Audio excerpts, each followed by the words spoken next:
I won't even lie, you guys, this ball dress is absolutely beautiful. The front has a stylish wrap bodice. The sleeve has a cute puff sleeves and a full circle skirt. I also added silver trim around the neckline, waist and hem to give it that extra sparkle. At the back is finished with pretty bow ties, adding a sweet and elegant touch to this dress. So get your fabrics ready and let's sew something beautiful. For this project you will need about 2.5 yards of doll face satin for a baby aged 1 to 2 years. Feel free to use any satin fabric you like. This will serve as both the main fabric and the lining. You also need around 10 yards of shiny bias tape, 3 yards of soft net. Please don't use the stiff kind. Some gum stay for structure and matching thread. We'll be drafting the back bodice first, and I've gone ahead of you to cut out the fabric that will be enough for my upper bodice. The fabric is on fold. I've also ruled my starting line, my chest line, which is my shoulder divided by 2, and also my shoulder to waistline, which is about 9 inches. I added 1/2 inch seam allowance to it. Vertically, I've marked a 1.5 inch zipper allowance along the center back. I'll be starting all my vertical measurements from the edge of this zipper allowance, and my horizontal measurement will begin from my top starting line. Alright, let's get started with the back bodice. First, I'm marking the neck width at 2.5 inches. I usually go with 2 inches, but since we are adding a cute collar to this dress, I'm giving it a bit more room. From the top starting line, I came down by 1/2 inch for the neck depth, just a small drop, and then connected the point to shape the neckline. Now for the shoulder, I marked half of my shoulder measurement on both the shoulder and chest line and drew a straight line to join them. On the chest line, I marked 1/4 of the chest measurement, that is 5.5 inches for this size, though this baby is quite chubby. Feel free to use the child's measurements. I found the middle point between the shoulder and chest line and curved it nicely to get that lovely armhole shape. Next, on the waistline, I marked 1/4 of the waist measurement, then added 1/2 inch for the seam allowance. I connected that straight up to the chest point I marked earlier. Remember, the next line after my waist measurement is my 1/2 inch seam allowance. After that, I'll continue by adding a 2 inch seam allowance from the chest line down to the waist, but feel free to reduce it if you don't need that much. Totally up to you. Back to the shoulder line, I dropped it by 1/2 inch to create a natural shoulder slope and added 1/2 inch seam allowance there too. And now it's time to cut out. I'm carefully cutting along all my lines, following them exactly to keep everything neat and accurate. Now on the waistline, starting right from the zipper allowance, I trimmed off 1/2 inch at a slant. This little adjustment helps prevent any puffiness where the zipper will sit, so it lays nice and flat. Next, I placed my back bodice on top of the fabric I'll be using for the front bodice and carefully traced around it to get the same shape. Please pay attention here. On the side where the zipper allowance would normally be, I added extra 3 inches. This extra fabric will be used for the front overlap. I actually marked 4 inches at first, but off camera I trimmed 1 inch away, so we are working with 3 inches in total. And unlike the back, I didn't trim off that 1/2 inch at the waist. I left the front waistline straight because there is no zipper in front. So if you are following along, remember, back waist is slanted, front waist is straight. After tracing, I marked all my guide points again: the starting line, chest line, and waistline, and added my half-inch seam allowance below the waistline, just like we did earlier. Once everything was marked, I cut out the front piece, then separated it from the back so I could continue working just on the front. Now for some shaping, I found the midpoint of the front armhole and went inward by half an inch. This makes the armhole fit a little better and avoid any gaping.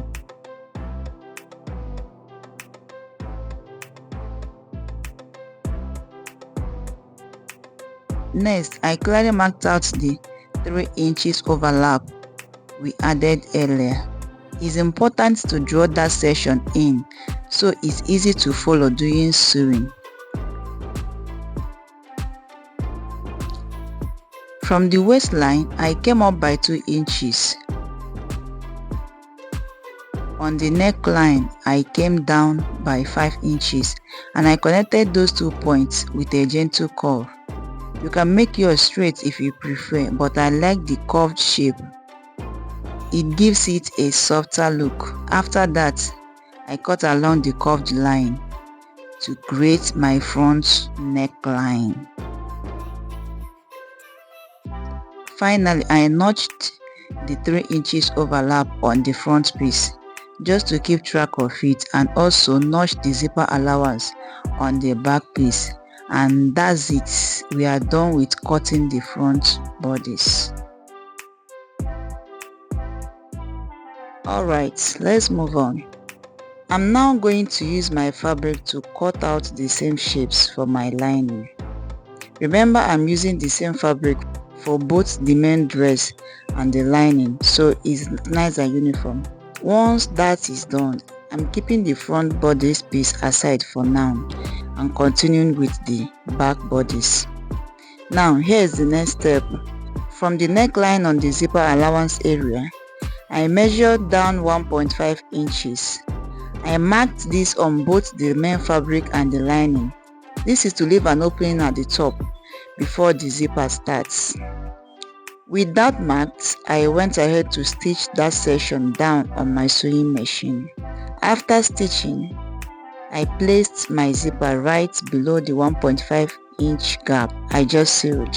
You will notice I made sure the zipper head is poking out nicely at the top. That way it zips up cleanly. Then I pinned the zipper in place along the zipper allowance, just as you're seeing me do here. Now here's a little tip.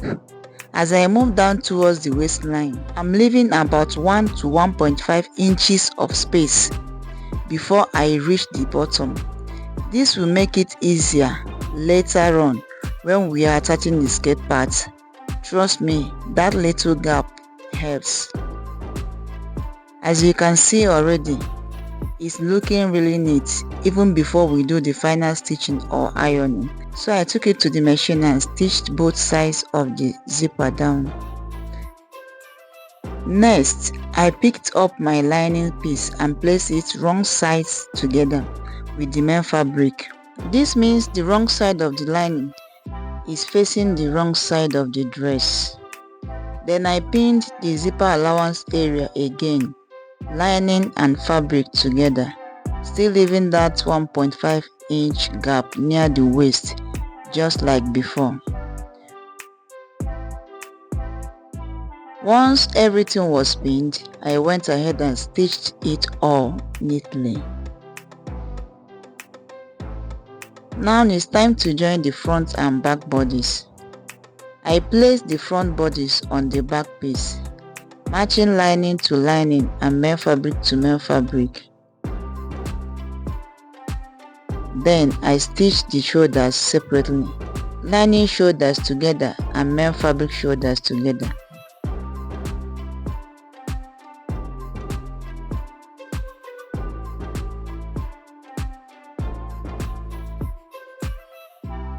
Once I flipped it, look at how clean and professional it's already looking.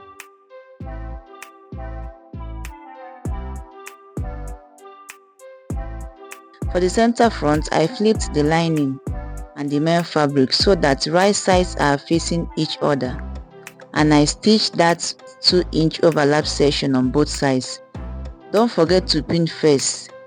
It helps keep everything in place before sewing. Now it's time to shape the size of the bodice using the 2-inch allowance we left earlier when we were drafting. Here's how I did it. I picked it up lining to lining and main fabric to main fabric. That means the right side of the front lining is facing the right side of the back lining, and the right side of the front main fabric is facing the right side of the back main fabric. I know that sounds like a lot. Just watch closely and follow along. It's really simple once you see it done. Alright, moving on, I measured 2 inches on both sides of the bodice for shaping. Then stitch them up, and here is how it looks after shaping it nice and neat. Now, if your front neckline didn't drop as much as you would like, this is the time to fix it. Just pin both the lining and the main fabric together and trim it down a little, but be careful not to overdo it. A little trimming goes a long way. This is how deep I want mine to be. Next, I stitched the neckline, both the lining and the main fabric together to secure everything. Now let's prepare the collar. First, I measured around the full neckline from one end to the other, and it gave me 25.5 inches. I noted that down and set the upper bodice aside so we can move on to the collar. I'm using a piece of fabric that is 27 inches long. I added extra 1.5 inches for seam allowance, and the width is 10 inches. Once folded, it becomes 5 inches wide. One half will be the main fabric and the other half will act as the lining. I folded the width in half, then folded the length in half too. So now I have 4 layers. Next, I measured just the back neckline. I got 4.5 inches, so I worked the half of that 2.5 inches. From the folded edge, I measured 2.25 inches in, and then on the opposite edge, I marked half an inch upward. I connected those 2 points with a gentle curve to create that nice rounded collar shape. I did this curve by freehand, but feel free to use a ruler if you want a cleaner curve. After that, I carefully cut through the curved line and slit the top layer to separate the lining and main fabric. If you are enjoying this video so far, please consider subscribing to my channel for more beautiful sewing projects. Here is a tip. Go ahead and iron some light interfacing or gum stay onto the fabric for structure. I didn't add anything to mine and it made the collar a bit floppy, so I had to do a lot of hand tacking just to make it stand nicely. Please save yourself the stress. Now I placed a 1-inch bias taper along the curved part of the main fabric only, not the lining, and pinned it neatly. Then I stitched the bias down from one end of the curve to the other, both on the upper and lower parts. Next, I placed the collar lining on top, the right side facing each other, and stitched again just around the curved edge. I set the collar aside for ironing. So Let's move on to the sleeve. First, I measured my round armhole, which came out to be 10 inches. I made a note of that. Now for the sleeve lining, I'm using this strip of fabric. It's 5 inches long and 13 inches wide on fold. That means it's already 2 layers. I folded it again to make 4 layers total. From here, I found the midpoint of the length, which is 2.5 inches, and I ruled across it.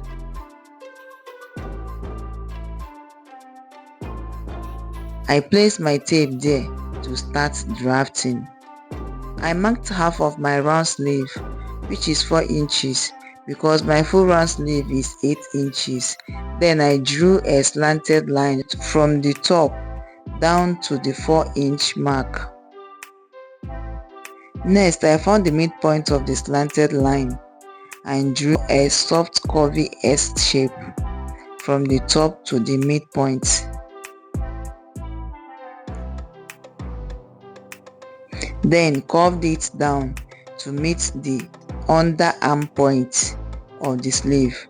This gives it a nice puffed shape. I carefully cut that out.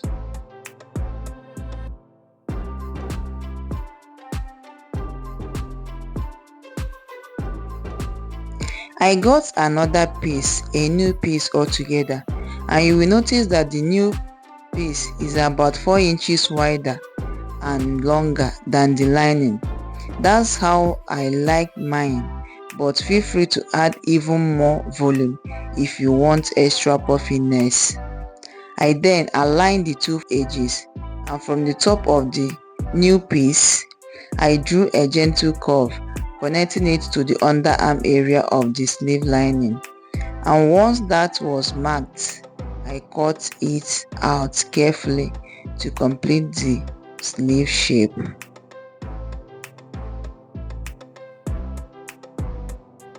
After that, I will continue by running a gathering stitch on the puff sleeve and then set it aside for later. Before I attach the sleeves, I like to work on the collar first. On the wrong side of my collar, I will trim off any excess seam allowance neatly and then turn it inside out so the right sides are showing. Now let's move on to attaching the collar to the bodice. I take my bodice and gently place the edge of the front neckline into the open part of the collar. The way I position it is important. The main fabric of the bodice front should be touching the lining side of the collar, while the lining side of the bodice will be facing the outer part of the collar, the part with the bias tape stitched on it.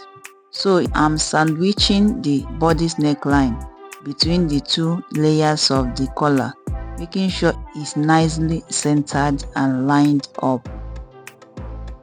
Please watch this part closely. I will start by pinning the collar from the edge to the shoulder, stopping just before the back neckline. I'm not pinning it all the way around, just up to that point. Once I'm done pinning, I will go ahead and stitch it down. After that, I will come back and repeat the same step on the other side of the front neckline.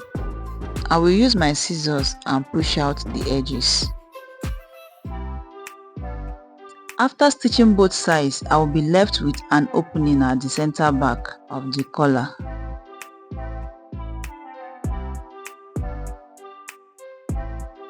To finish up, I will fold in that remaining part and stitch it closely. This way, the stitches I made from the front neckline to the shoulder will be nicely hidden inside, and only the small stitches at the back neckline will show. And don't worry, the collar will cover those too. Now let's finish the front overlap. I will match the two notches we made earlier on the front overlap and stitch right on them so everything aligns neatly. Alright, back to the sleeves. I will take the sleeve lining, fold it in half and notch the center, both at the top and bottom. Then I will also mark half of the round sleeve, which is 4 inches, and notch that as well. Next, I will grab the puff sleeve and do the same. Notch the center, top and bottom. After that, I will pull one of the threads to gather the fabric, both at the upper and the lower parts of the puff sleeve.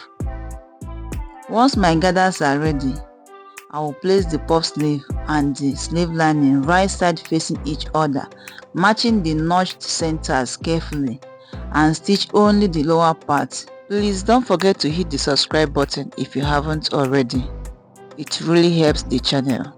After stitching the bottom, I will flip them over, placing the wrong side together, and then go ahead and top stitch along the edge. That top stitch helps hold everything flat and neat. Before sewing, I make sure to line up all the notched points properly on both the puff sleeve and the lining. That really helps with accuracy. I will repeat the exact same step for the second one. Once both sleeves are stitched and ready, I fold one of them in two.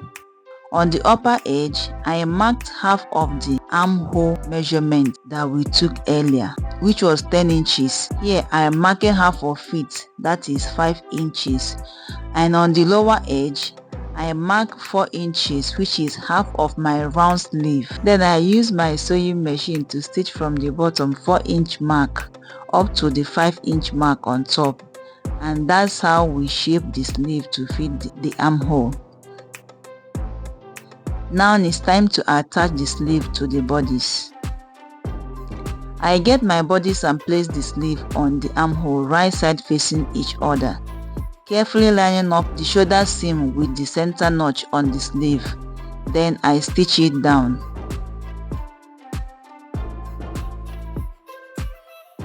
I will repeat the same step on the other sleeve.